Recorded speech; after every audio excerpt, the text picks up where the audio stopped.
Mesdames, Messieurs, bonsoir et bienvenue dans cette édition. Dans l'actualité de ce mardi, 24 heures après sa condamnation à 10 ans de travaux forcés, Cheikh Béthio Thioune quitte le monde. Selon son avocat, le Cheikh tenait à revenir affronter la justice. Vous le verrez dans cette édition. Nous irons également à Madinatoul Salam, fief des Tiantakoun là-bas. Le cœur n'est pas au Tiant ce soir. Ici à Dakar, les Tiantakoun sont inconsolables. Policier assassin à Thiès, un jeune a été abattu par un policier dans un bar. La famille de la victime réclame justice. Plus de détails dans ce journal. Les accidents s'enchaînent sur le prolongement de la VDN à Cambérène. Ouverte à la circulation avant les élections, cette route sépare les riverains de la plage. Pas de limitation de vitesse, pas de passerelle. Les populations s'en plaignent. Voilà pour les titres. Le développement, c'est tout de suite.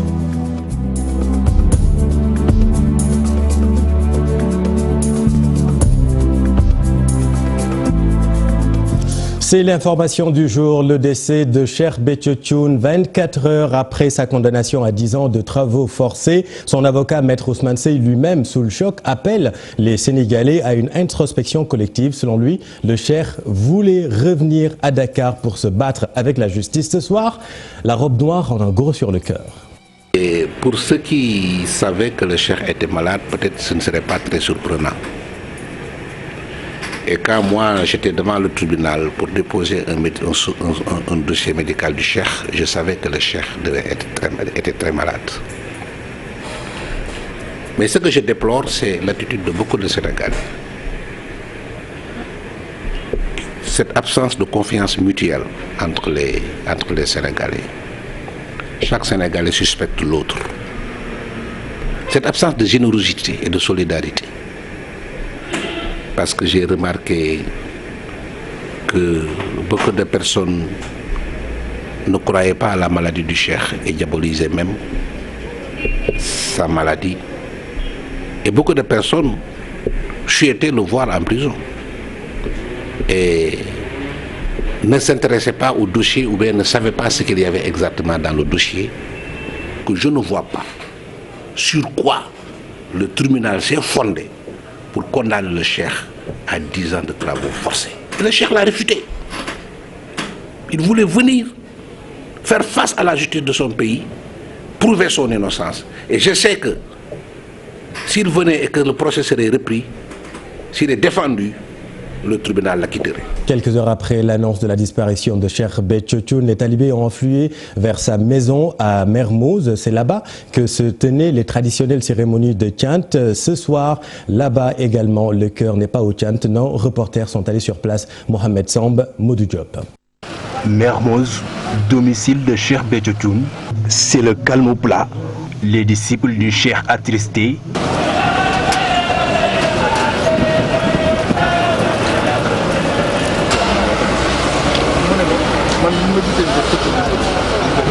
Le décès du guide des Tiantakoun ne laisse pas indifférents les fidèles. Serigne Mbacké Ndiaye de faire son témoignage. Attristé comme tous les Sénégalais. Dans la mesure où j'ai connu Cheikh Béthio très jeune, moi. Il venait donc à Khombole, j'avais à peu près 10 ans. Donc je suis très lié à Cheikh Béthio. Ensuite, beaucoup de mes enfants sont les talibés de Cheikh Béthio. Tous les jours, je viens le voir pour les remercier.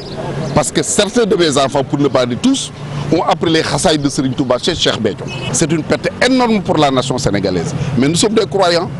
Il adresse un message aux disciples et proches du Cheikh pour que son héritage soit sauvegardé. Donc je le demande tous de l'unité autour de l'essentiel. Parce que comme on a l'habitude de dire chez nos parents lébou, Cheikh Béthio était bien organisé. Sa famille bien organisée. Il a un fils aîné, il a d'autres membres de sa famille qui aujourd'hui ont l'obligation de faire l'unité. S'il veut respecter en tout cas le nigel de Cheikh Béthio, il doit faire l'unité autour de l'essentiel. Cheikh Béthio Thioune n'est plus. Le guide des Tiantakoun est rappelé à Dieu en France où il était parti se soigner. Ses disciples, toujours sous le choc, affichent tristesse et compassion.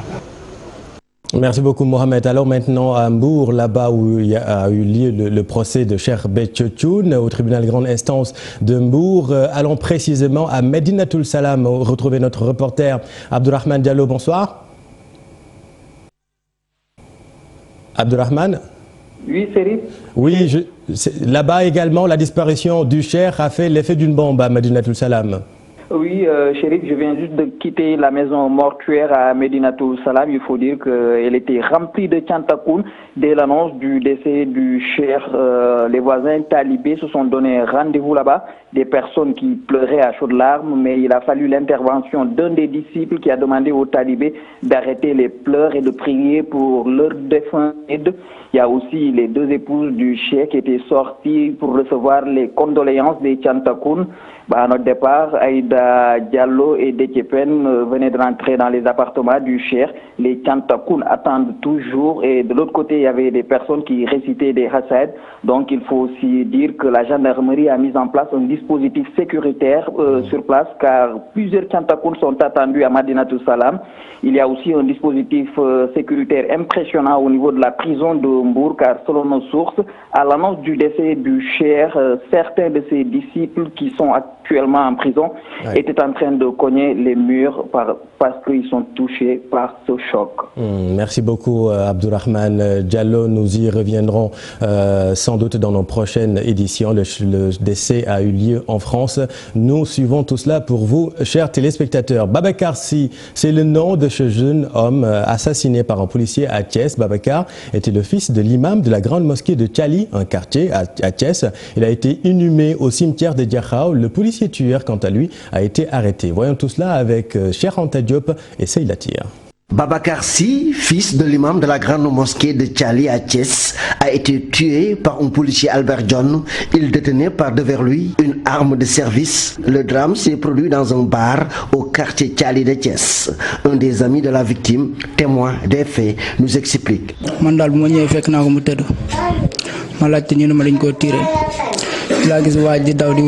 Quand je suis arrivé sur les lieux du drame, j'ai trouvé Babacar au sol, jugeant dans une mare de sang. C'est le policier lui-même qui, après avoir accompli son forfait, est allé chercher un taxi pour évacuer le blessé à l'hôpital.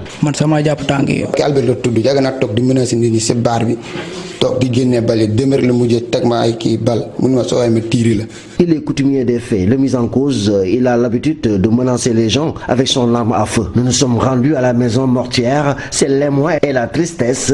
Papa Yankhoba Sall condamne fermement cet acte odieux. Nous sommes dans un pays de droit.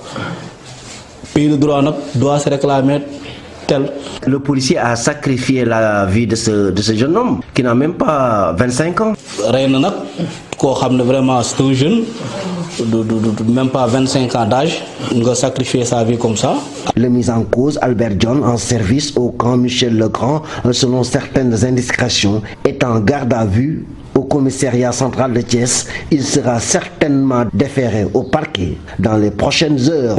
Et puis ce phénomène qui devient de plus en plus inquiétant, les vols à l'arraché dans la capitale. Les auteurs de ce vol sont souvent des jeunes en scooter non immatriculés. Pourtant, l'immatriculation des motocyclettes est bien une obligation. Comment la police fait face à ces nouveaux voleurs à deux roues? Voyons le reportage de Mohamed Lamine Diaye et Jafar Abba. Des motos sans plaque d'immatriculation circulent à longueur de journée à Dakar sans que leur conducteur ne soit inquiété. Pourtant, ces deux roues sont impliquées dans la plupart des vols à l'arraché et autres agressions. Les motos des agresseurs ne sont jamais immatriculées. J'ai vécu ce genre de drame. Deux personnes sur une moto avaient tenté d'arracher mon sac. Heureusement, ça n'a pas marché. L'État devait prendre des mesures il y a longtemps. Il y a trop d'agressions avec les motocyclistes qui arrachent les sacs des femmes. Si ta moto est immatriculée, tu n'oses pas faire ce genre de choses. Ma moto est immatriculée. Ceux qui font ça n'ont pas de papier. Plaque d'immatriculation sur les motos, munis de leurs papiers. Ces motocyclistes que nous avons rencontrés préfèrent être en règle. J'avais une moto qui n'avait pas de papier. J'ai vu que ce n'était pas sûr. J'ai acheté une nouvelle qui est en règle.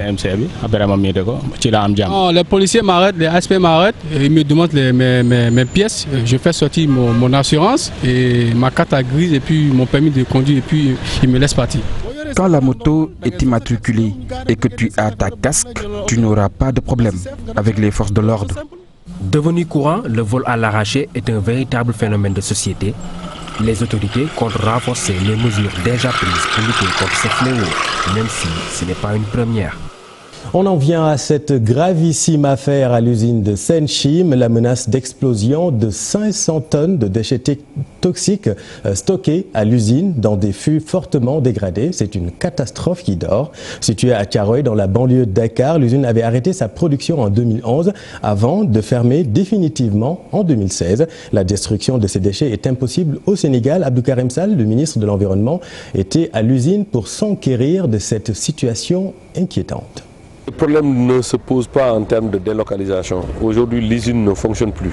L'usine a arrêté sa production. Ce qui est urgent, c'est de trouver des moyens pour évacuer les produits dangereux issus de la production de cette usine-là. L'usine est fermée depuis 2016.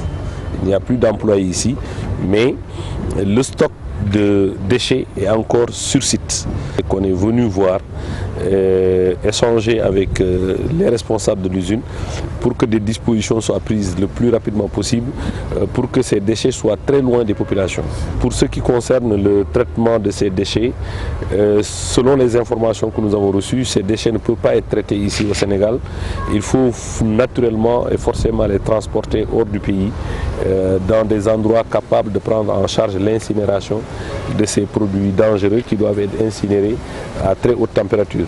La solution intermédiaire, c'est le confinement, mais également le reconditionnement des fûts, parce que c'est des fûts quand même qui datent de longtemps. 2011, c'est pas hier. Ils présentent des signes de faiblesse. Et puis attention, danger également si vous empruntez le prolongement de la VDN. Cette route ouverte à la circulation tout juste avant les élections est un vrai danger public aujourd'hui. Cette voie ne respecte aucune norme de sécurité. Les passerelles tardent à sortir de terre. Pas de limitation de vitesse. Les populations sont obligées de traverser les deux voies pour rejoindre la plage au moment où les automobilistes roulent à tombeau ouvert. Habib Faye, Marjeng. Depuis son inauguration, les accidents et les pertes de vies humaines se multiplient sur la VDN 2. Les habitants de Cambérène n'en peuvent plus. La fin des travaux, c'est ce qu'ils souhaitent. D'abord, ce qu'on doit faire, c'est de formuler des prières, car il y a beaucoup d'accidents sur la VDN ces derniers jours. Un enfant a perdu la vie et imaginez, hier seulement, il y avait une collision entre deux voitures et une personne aussi a perdu la vie. L'erreur, c'est le fait de l'inaugurer sans terminer les travaux. Il est difficile pour nous de traverser la route. Nous devons aller à la plage pour s'entraîner et jouer au football. Les passerelles devraient être installées avant même la VDN. Vous voyez qu'ils pouvaient éviter ces accidents. La VDN 2 est traversée tous les jours par des piétons qui frôlent tous les dangers du monde le temps d'une traversée. Les véhicules roulent à vive allure, donc seules des passerelles peuvent nous aider. Les enfants sont des innocents et la traversée leur pose problème. Même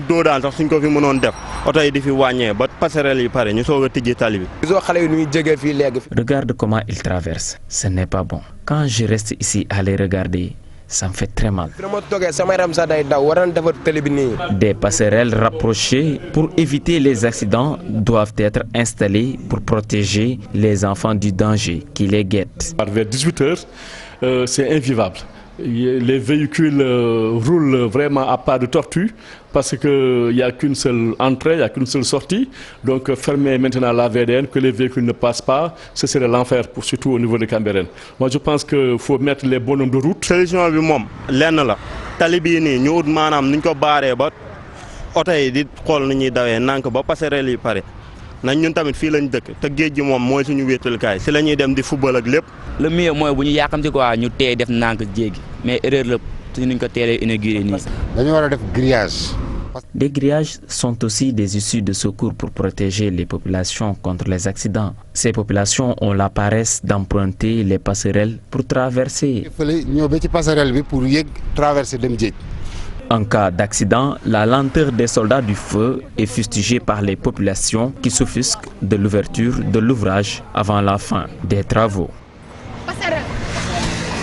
Merci Habib pour cette alerte. Toutes les cantines et garages qui occupent la voie publique à Ngor seront déguerpis cette semaine. Le maire et le préfet de Dakar, vont désencombrer la localité pour permettre aux populations d'avoir un bon cadre de vie. Suivons à ce propos le maire de Ngor, Amadou Gueye. Nous avons un gros problème de désencombrement et d'ailleurs pas plus tard que ce matin, nous avons eu à échanger à propos de ça avec le sous-préfet. Dans un premier temps, ce que nous allons faire, c'est de faire les constats des points où nous devons intervenir. Et ça, nous le ferons dès demain matin. Et par la suite, nous allons commencer à déguerpir les gens, les baraques et tout ça. Nous allons recommencer, même ceux qui occupent la voie publique, les routes et tout ça, qui n'ont pas d'autorisation, tout le monde sera délogé. Et puis des centaines de tomates risquent de pourrir dans les champs à Dagana, c'est dans le nord. L'alerte est donnée par les producteurs de tomates issus de 9 unions villageoises de Dagana, Ousseynou Diop, Habib Sek.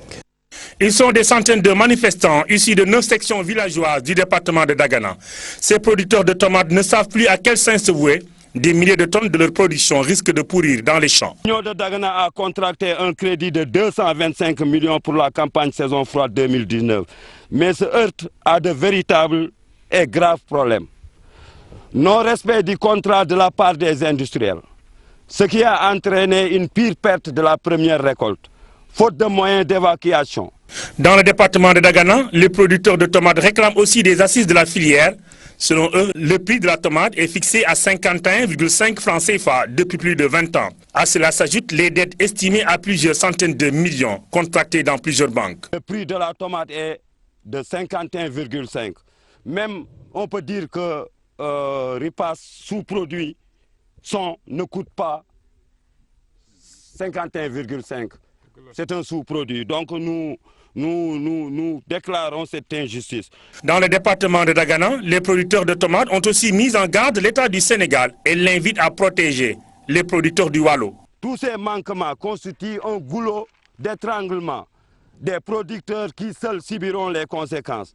Si nous interpellons le président de la République par rapport à la filière, de nous éclairer sur les 1,5 milliard alloués pour l'épongement des dettes. Présentement, des milliers de tonnes de tomates ont été perdues à cause de la mauvaise volonté des industriels de lever la production dans les champs. Ces producteurs du Wallo ont aussi demandé au gouvernement de sommer ces industriels à respecter leurs engagements. Merci beaucoup, Seynou. C'est le 28 mai prochain qu'est prévu le dialogue national. Le ministre de l'Intérieur, Aliou Ndiaye, va rencontrer d'ailleurs les partis de l'opposition ce jeudi pour discuter des termes de référence. Quelle sera l'attitude des opposants? Ont-ils intérêt à dialoguer? De quoi? Avec qui? Suivons Cheikh Diop et Diafaraba. Le dialogue national, un souhait du président de la République du Sénégal. Macky Sall tend la main à toutes les forces vives. Ces derniers veulent qu'il soit sincère. Le dialogue est imminent, il faut forcément ce dialogue. Et j'invite toute l'opposition à répondre à ce dialogue parce qu'on ne peut pas continuer comme ça. Parce que tout ce qui se fait sans toi se fera contre toi. La réponse de la mouvance présidentielle est déjà une chose positive. L'opposition, elle est plurielle. Je crois que la majeure partie des partis de l'opposition vont effectivement répondre présent au dialogue. Maintenant, ceux qui ne veulent pas dialoguer, mais c'est le droit le plus absolu. Mais ce dialogue ne s'adresse pas particulièrement aux partis politiques. Un dialogue national avec toutes les composantes de la nation est prévu. Pour ce 28 mai prochain, les termes de référence, une discussion sont à l'étude. On va travailler sur le plan politique, on va travailler sur le plan économique et sur le plan social. Parce que c'est ça la vie d'un pays. C'est la politique, c'est l'économie, c'est le social. Sur tous ces points, on va faire des propositions. Les autres partis vont faire des propositions. On va discuter pour trouver des termes de référence consensuels sur lesquels toutes les forces vives de la nation vont dialoguer pour aboutir. Il faut avoir le prétexte basé sur le contexte pour avoir des termes de référence sûrs. Je pense qu'il nous faut d'abord répondre, savoir le pourquoi.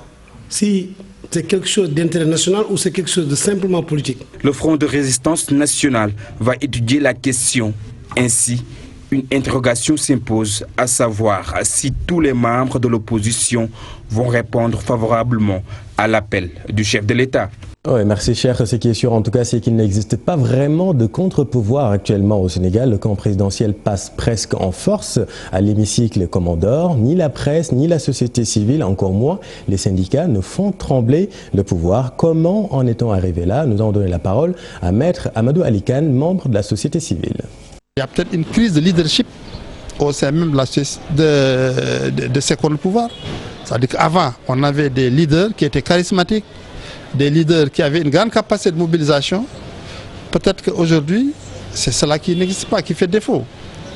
Ensuite également, il y a une logique d'intérêt.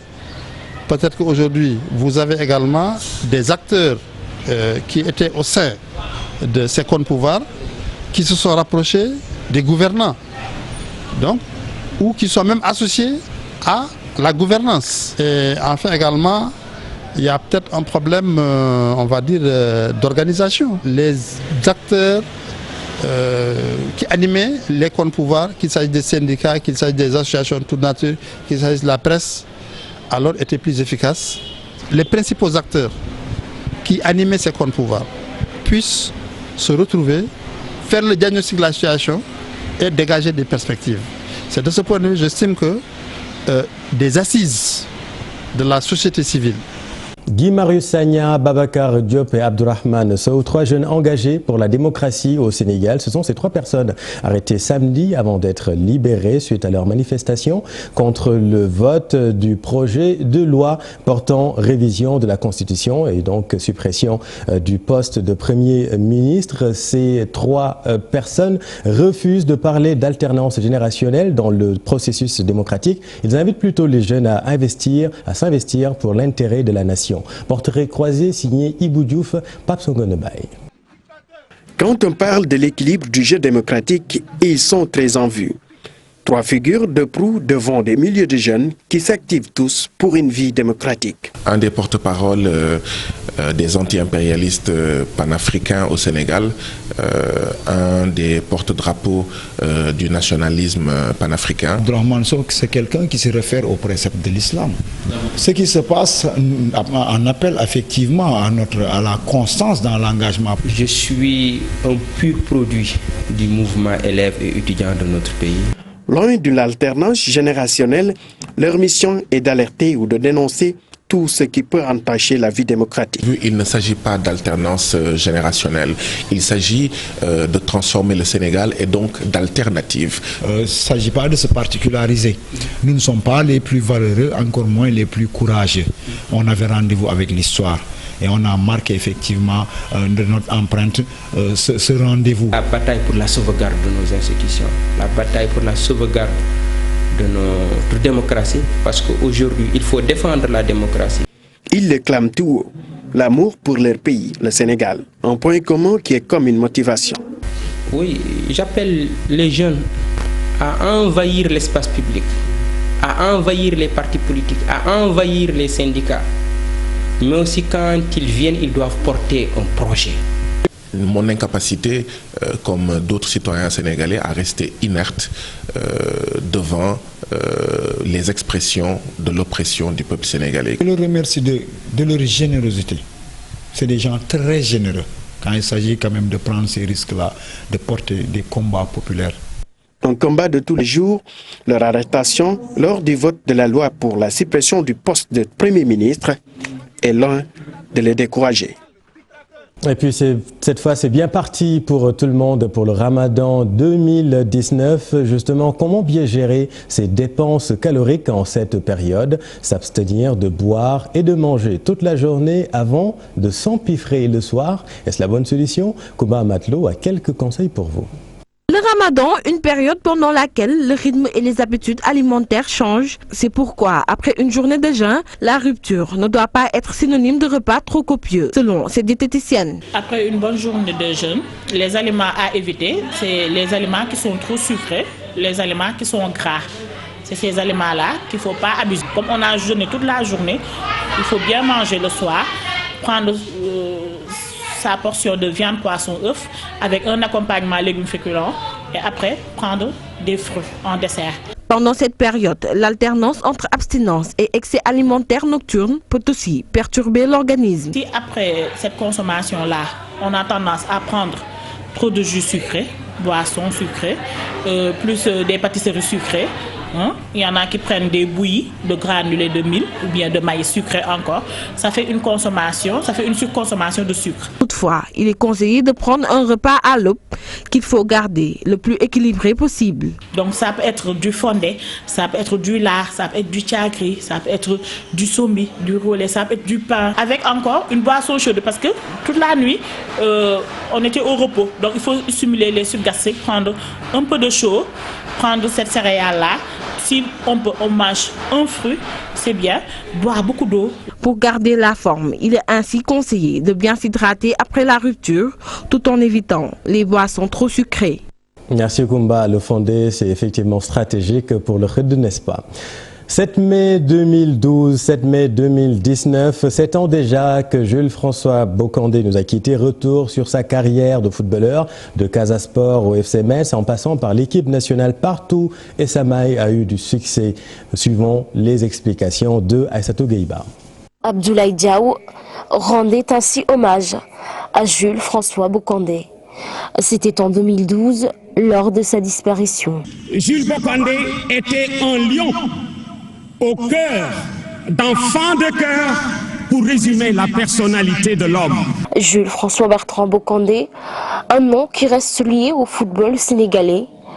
Tout a démarré au Casa Sport, club de sa ville natale. Nous sommes en 1979, dans le championnat national de l'époque. Le jeune François Bocandé marque ses pas. Il gagne la finale de la Coupe du Sénégal contre l'ASC Jaraaf. L'année suivante, il marque un but en finale contre l'ASC Jeanne d'Arc. Un geste maladroit sur l'arbitre du match, l'ASC Jeanne d'Arc et le Casa Sport. Une faute qui a valu une suspension à vie dans le championnat local. Une sanction qui lui ouvre les portes d'une carrière internationale qui démarre en Belgique. Après le championnat belge, Jules-François Bocandé atterrit en France. Il joue au Paris Saint-Germain, au RC Lens. Entre 1985 et 1986, il est sacré meilleur joueur du championnat de France, sous le maillot du FC Metz. Après un parcours glorieux dans le championnat français, Jules-François Bocandé revient au Bercail. En 1986, au cours du match Sénégal-Zimbabwe, et Samaï marque les 3 buts qui vont permettre au Sénégal de se qualifier à la Coupe d'Afrique des Nations Caire 86. Après 18 ans d'absence. Sous le maillot national, il atteint les demi-finales de la CAN 90 et les quarts de finale de la CAN 92 organisés au Sénégal. Après une retraite dans sa carrière de footballeur, Jules-François Bocandé intègre le staff, le banc de l'équipe nationale. En 2002, année de la première participation du Sénégal à une Coupe du Monde, Jules-François Bocandé était adjoint de l'entraîneur Feu Bruno Metsu. Jules-François Bertrand Bocandé, 33 ans au service du football. Et puis sur l'international, le Bénin inquiète. L'actuel président Patrice Talon et son prédécesseur ne sont pas en odeur de sainteté. Ce dernier a fait appel d'ailleurs à la CEDEAO. L'augmentation de la caution et l'exclusion de l'opposition significative aux élections législatives prochaines sont les principales pommes de discorde. Pape Faragning, Diafaraba. Considéré comme l'un des modèles de démocratie en Afrique de l'Ouest, le Bénin se trouve aujourd'hui dans une impasse. L'exclusion de l'opposition significative des élections législatives, la principale cause de cette crise politique. C'est le fait que les partis d'opposition n'aient pas été autorisés à se présenter aux dernières élections législatives. L'augmentation spectaculaire de la caution, par exemple, multipliée par 10. Critère, par exemple, pour avoir député à l'Assemblée nationale, il faut avoir au moins 10% au niveau national, au niveau des listes de partis. Il y a eu ensuite un certificat de conformité qui, lui, n'était pas prévu par les lois explicitement et qui a été, disons, imposé imposé par la Cour constitutionnelle comme étant un certificat absolument obligatoire.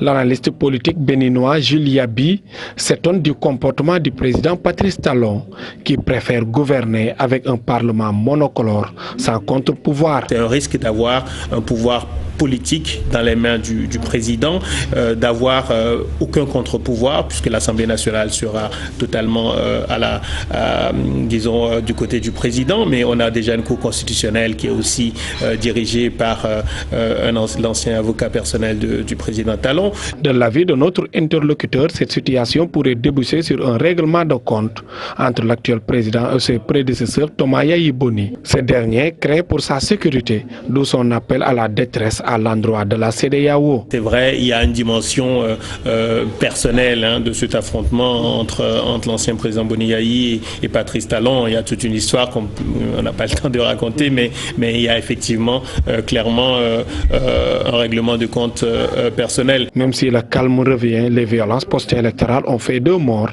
Les manifestations se sont déroulées dans les quartiers favorables à l'opposition. Voilà, merci beaucoup Pape Farah. C'est la fin de ce journal. Merci de l'avoir suivi. À suivre dans les programmes de ce soir Golden. Et puis tout juste après, votre rendez-vous durant le mois de Ramadan. Quartier Général revient avec Pape Cheikh Diallo aux manettes. Excellente suite des programmes. Bonne soirée sur TFM. Vous êtes au bon endroit.